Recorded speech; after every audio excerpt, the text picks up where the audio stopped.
And as it always is to be around politicians, politicians are a group that I despise on principle because they tend to be soulless and have kind of barren and sad personal lives, and so they, spend their days trying to win affirmation from people they've never met. It's pathetic. But I have to say, after spending all day with them, I learned a couple of things which I think may be relevant to you and to the country. And a couple of things, and I don't want to attack anyone on personal grounds or by name. It's tempting. I will say it's tempting. Whoever said do it, you're the devil on my shoulder. Do it! I've spent my whole life. No. But if I could make some general observations, which I think are more edifying than just like savaging Mike Pence, I think.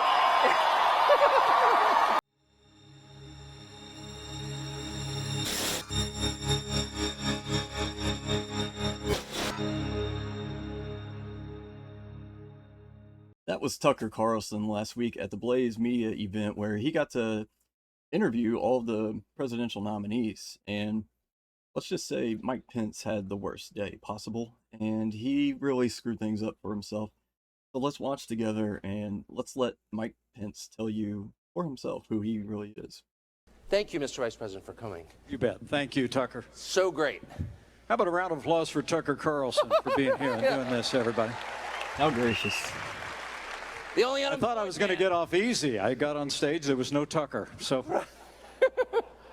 there's a recession when one of us doesn't have a job. It's me. That would actually be two of us, Tucker. Actually, I'll start there. Are we in a recession?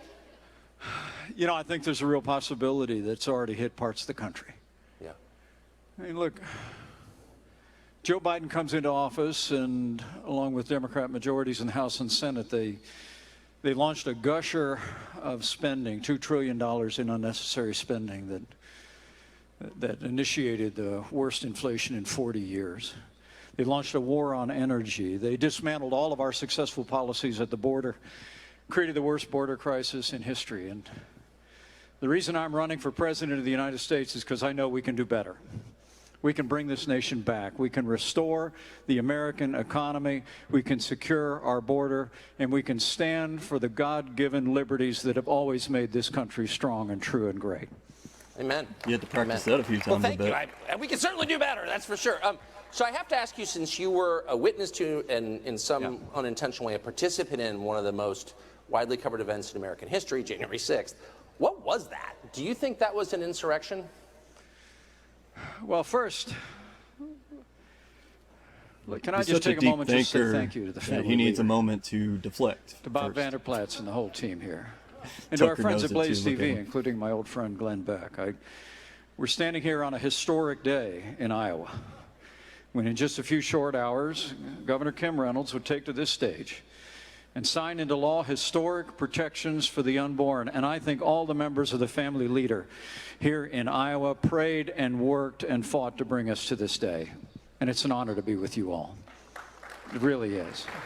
Okay. Let's get to the answer. Now, as to that day, let me just say, all I know for sure, having lived through it at the Capitol, Barely.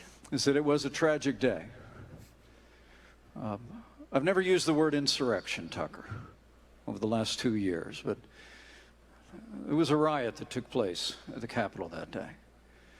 I saw firsthand where they'd evacuated us down to the loading dock below the Senate chamber, police officers that, as the day wore on, were streaming through 150 law enforcement officers that were assaulted. Obviously, the tragic loss of life ransacking the Capitol that occurred. But I really do believe that a day of tragedy became a triumph of freedom. And I'll always believe that by God's grace, I did my duty that day under the Constitution of the United States of America, and our institutions held. When you say the tragic loss of life, who are you referring to? Well, obviously, Ashley Babbitt would come to mind immediately. What do you think of the fact that she was shot? Well, Unarmed I just think it was a tragic moment, without question.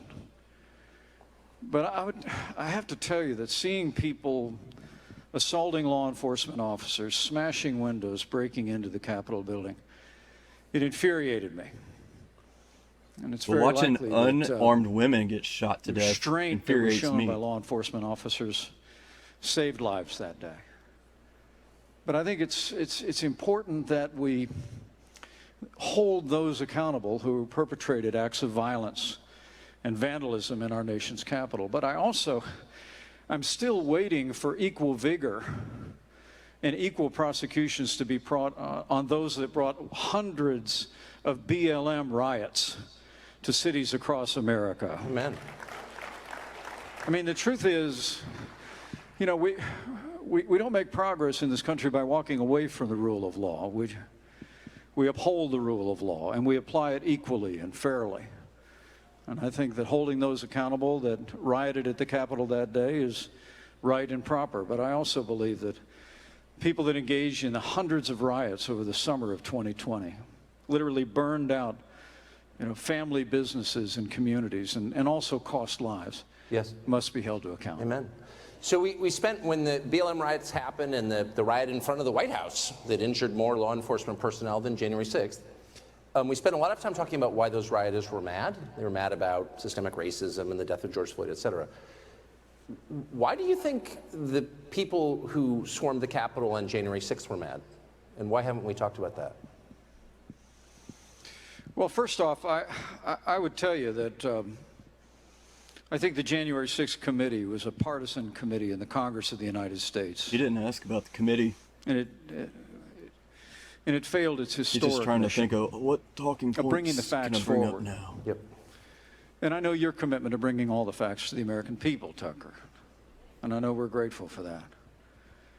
The truth of the matter is, as some members of the staff of the January 6th committee said after it adjourned, they spent all their time focused so much on one individual and on placing blame that they spent very little time focusing on law enforcement failures that happened that day and intelligence failures that happened that day.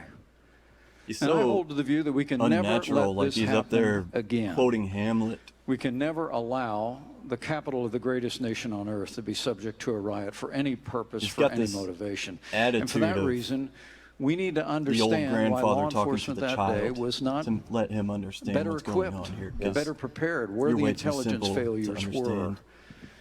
And I believe that in time we'll have those answers. Amen. But I wonder, though, again, about motives, since these were, and I'm not excusing any act of violence ever anywhere, including on January 6th. However, they were American citizens. Most of them didn't commit acts of violence, and they were really mad. And they were mad because they thought the election was unfair. Right. And I wonder why more time hasn't been spent by either party reassuring Americans that our elections are real, that all votes are counted, that the electronic voting machines, which no one seemed to trust 10 years ago, now are infallible, why mail-in voting is a good thing. Like, why doesn't anybody try to reassure the public that the mechanics of voting are legit?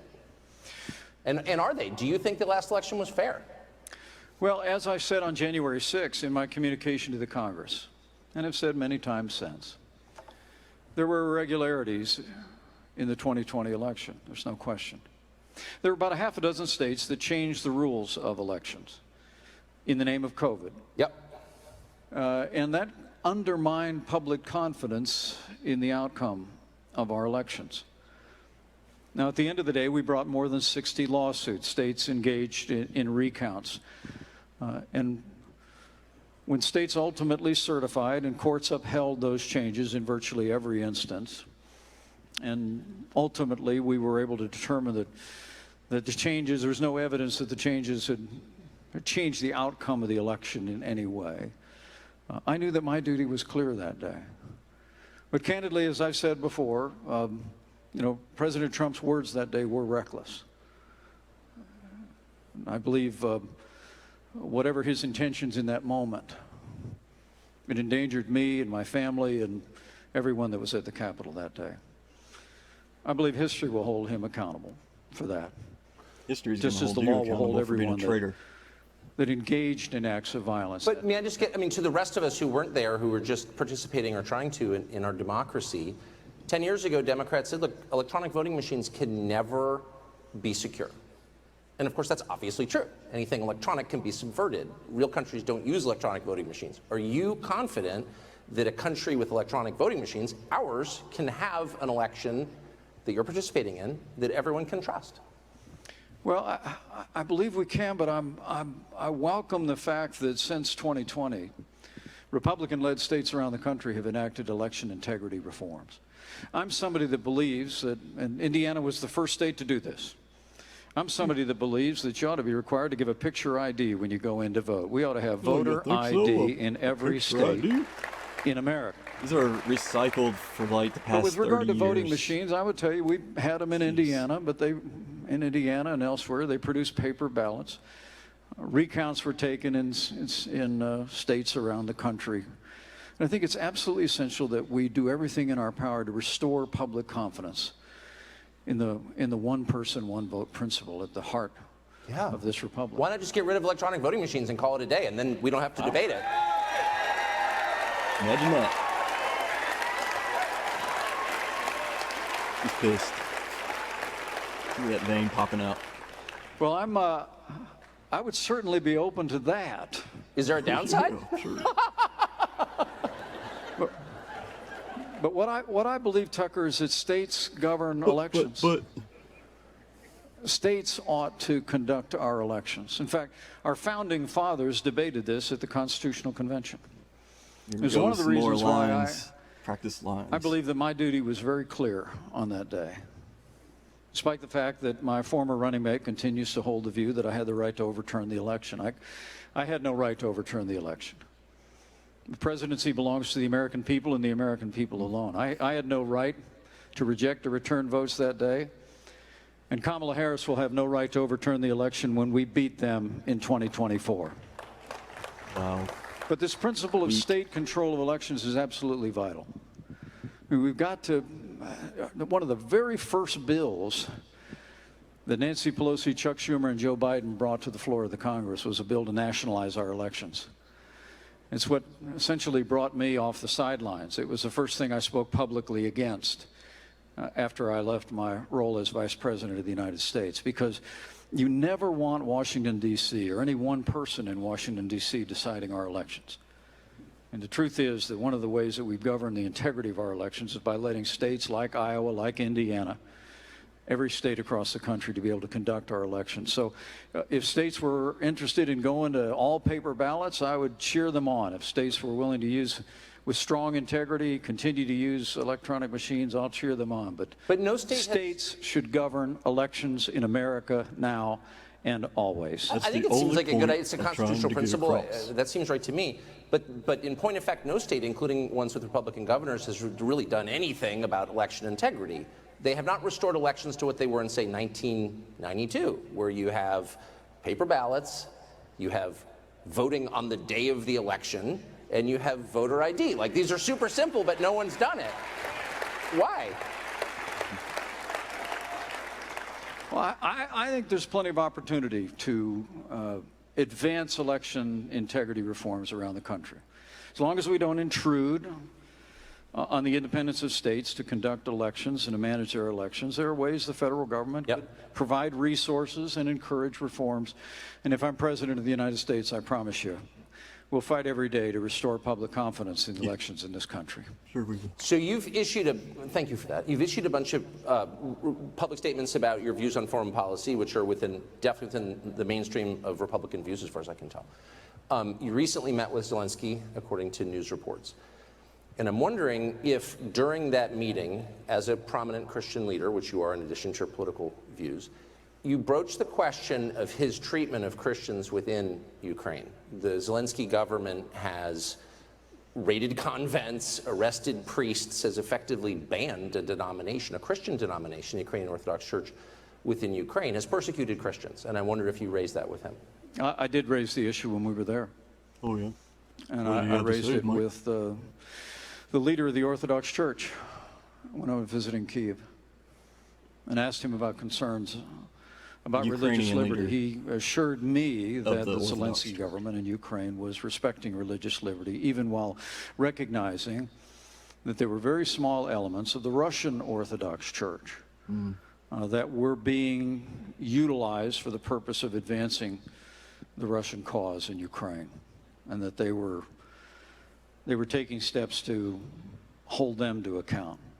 But the leader of the church at St. Michael's in Kiev told me personally that he believed that the Zelensky government was respecting religious liberty. And I must tell you, other than the sanctity of life, there's no higher priority in my life than preserving the freedom of religion in America and championing religious liberty around the world. I'm confused. On this question, it's very clear that the Zelensky government has arrested priests for having views they disagree with. That's not consistent with religious liberty. It's an attack on it, and we're funding it. And I'm just wondering how is it, and I don't mean to be disrespectful at all, but I sincerely wonder how a Christian leader could support the arrest of Christians for having different views. Well, what I can tell you is I asked the Christian leader in Kiev if that was in fact happening, and he assured me that it was not. People were not being persecuted for their religious you can beliefs. Trust anybody in Kiev. Now, So he said that no let me priest had been take a arrested? break here. I know we disagree on this strongly, but I respect your right to your opinion on Ukraine, and I trust you'll respect mine. Look, I've been to Ukraine now twice. My wife and I traveled into Ukraine a month after the initiation of hostilities.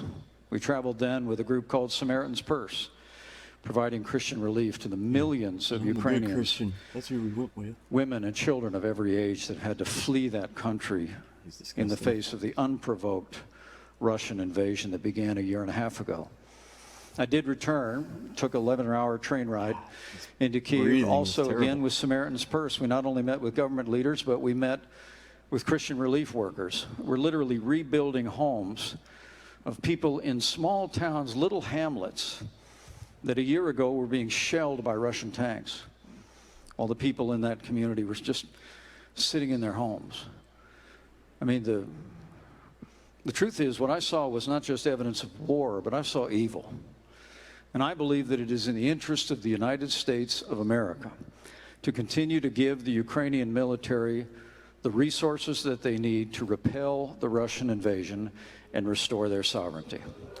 Would you, may I ask, would you be, and I believe you have a good faith position on this, and we have disagreements on it, but I wanted to, and I can't let you elide over the question of the treatment of Christians. I know, I heard that would again, you be, Tucker. well, no, but hold on, would you The problem be is you don't willing- accept my answer. I just told you that I asked the religious we don't leader accept in your Kiev answer. if it was happening. You asked me if I raised the issue, and I did.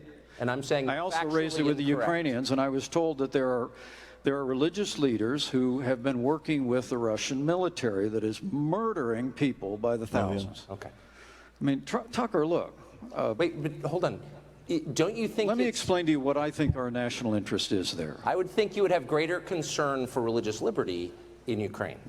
Yeah. And I'm surprised I by told your you I answer. raised the issue of religious No, liberty. you spoke to one person who's clearly I didn't on say I one spoke to side one of it, and there are many, many news reports that are not disputed by anybody that many clergy have been arrested in Ukraine. And I'm merely saying I may not agree with their views. I'm not Russian Orthodox, but you can't arrest clergy for having different views, period. Because if you do, you violate the basic tenet of Look, religious liberty. I won't, look, I want to be clear with you. I won't stand by it. I won't stand for it. If people are being persecuted didn't for say their anything religious against it. beliefs, I won't stand for it. In any country with which a country of our nation is supporting or our allies are supporting. Yes. Period, paragraph. But let me say to you, our national interest in Ukraine, I believe, is born of the fact that I spent 10 years on the Foreign Affairs Committee in the House of Representatives. I spent 4 years as Vice President. I've met Vladimir Putin. Let me tell you, if Vladimir Putin overruns Ukraine, I have no doubt that in a short period of time, that Russian military is going to cross a border of a NATO country that our armed forces will have to go and defend. You know, I started the day this morning at War is Rosie's peace, people. in War is Zionsville, peace. Indiana, with my son, Captain Michael J. Pence in the United States Marine Corps. Yeah, let me get some applause, please. My son's a fighter pilot. My son-in-law is a Navy fighter pilot. And I'll tell you what, I never want to see American armed forces in Ukraine. I want to give the Ukrainian military what they need to fight and repel the Russian invasion. I think we need to stop them there so that our men and women in uniform are never called upon to stop that Russian military when they cross a border that we would have to defend. Peace. So you would oppose Ukraine entering NATO? Because that would, of course, immediately require us to go to war with Russia, which you oppose. I said very clearly that Ukrainian entrance into NATO should depend on when the war is over. And I made that clear with President Zelensky that that was my view.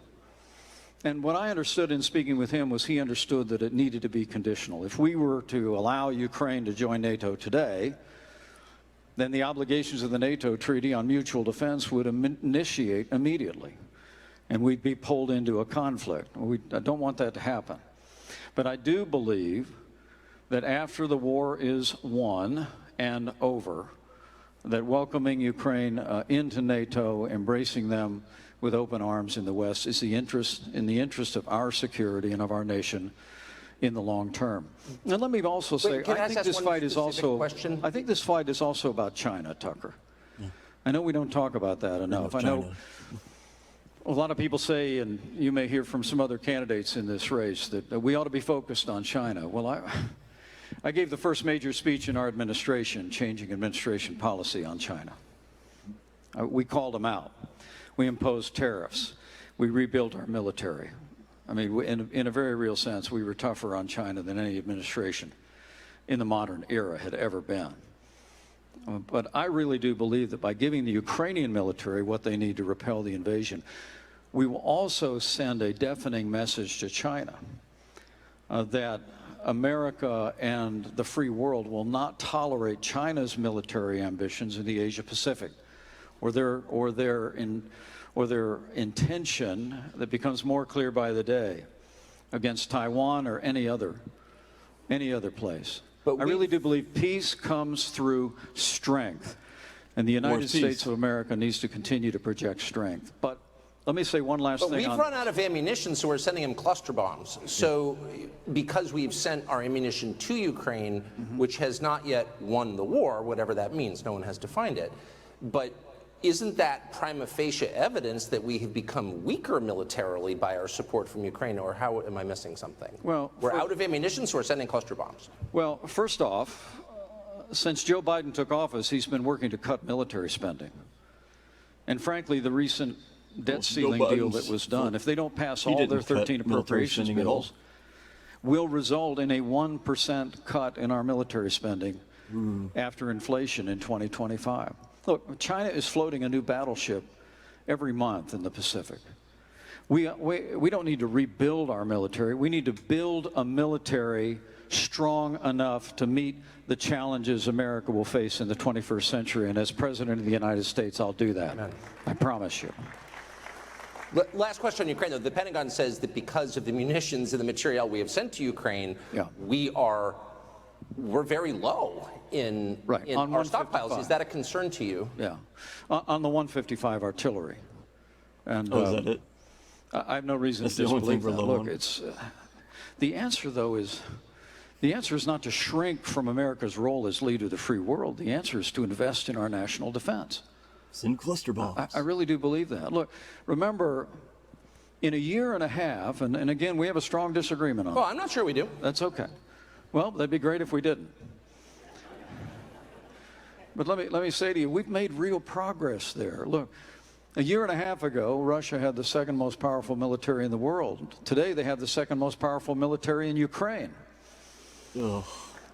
All right? That's progress. That's progress, and that's a result of what the United States and our allies have invested. But let me say one thing about Joe. Can I say one thing about Joe Biden on this? Okay. And I've been critical of him. Look, our administration came in, and the Obama-Biden administration had refused to give military support and resources to Ukraine. We ended that.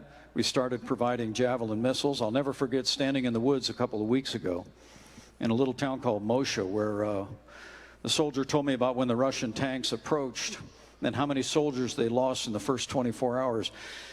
And then the colonel looked at me and smiled and said, and then the Javelin missiles arrived.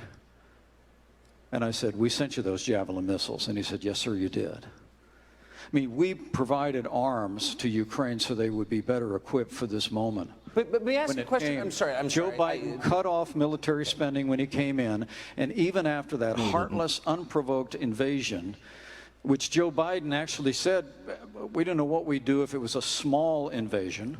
Military I mean, he spending signaled increased. incredible weakness, especially after that disastrous withdrawal from Afghanistan. And all along the way, the Biden administration has been slow in providing military support. Make no mistake about this. We promised them They have 33 not been Abrams slow. tanks in January.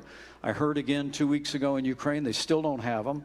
We've been telling them we'll train their F-16 pilots, but now they're saying maybe January we'll let somebody transfer some jets. I'm sorry, Mr. Vice President. Have you? I know you're running for president.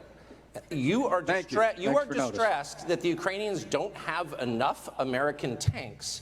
Every city in the United States has become much worse over the past 3 years. Yeah. Drive around. There's not one city that's gotten better in the United States. And it's visible. Our economy has degraded. The suicide rate has jumped. Public filth and disorder and crime have exponentially increased. And yet, your concern is that the Ukrainians, a country most people can't find on a map, who've received tens of billions of U.S. tax dollars, don't have enough tanks. I think it's a fair question to ask, like, where's the concern for the United States in that? Well, it's not my concern. Oh, Tucker, I've heard that That's not your routine from you concern, before, huh? but that's not my concern. I'm running for president of the United States because I think this country's in a lot of trouble. you got to be kidding me. I think That's Joe where Biden has weakened America at home and abroad. it's the death. And as president of the United States, we're going to restore law and order in our cities. We're going to secure our border. We're going to get this economy moving again. And we're going to make sure that we have men and women on our courts at every level that will stand for the right to life and defend all the God-given liberties enshrined in our Constitution. Anybody that says that we can't be the leader of the free world and solve our problems at home has a pretty small view of the greatest nation on earth. We can do both. And as President of the United States, we will secure our border, we will support our military, we will revive our economy and stand by our values, and we will also lead the world for freedom under my administration. I promise you. Amen. Vice President Mike Pence, thank you very much. Thank you, Tucker. Thank you. Thank you. I really hope you enjoyed that, and I hope you got something out of it. If you're still here with me, thank you for sticking around this long. I got one more thing for you after this, but before you go, please hit the like button on this and go ahead and subscribe to my channel. Help us grow this little family here. But until next time, peace be with you. So if you allow propagandists to set the terms, and if you're playing soccer against somebody and he's like, here, totally fair match, we're evenly matched. The thing is that when I score a goal, it counts, and when you do, it doesn't. Totally fair. Let's just agree to that. Probably not going to win. But yesterday, I sat and watched.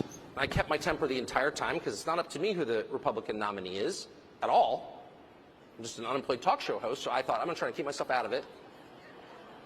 But I raised the question. It was a completely fair question. There are clergy in Ukraine who are being thrown in prison.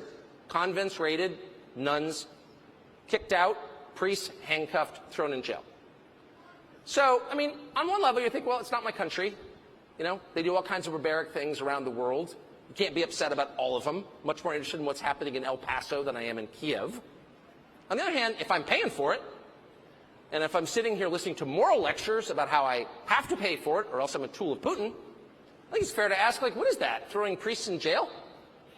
And so I asked a self-appointed Christian leader about that, and I said, what do you think, as someone who's spent his life advocating for religious freedom, about raiding nunneries and throwing priests in jail? And he said with a straight face, well, they had the wrong views.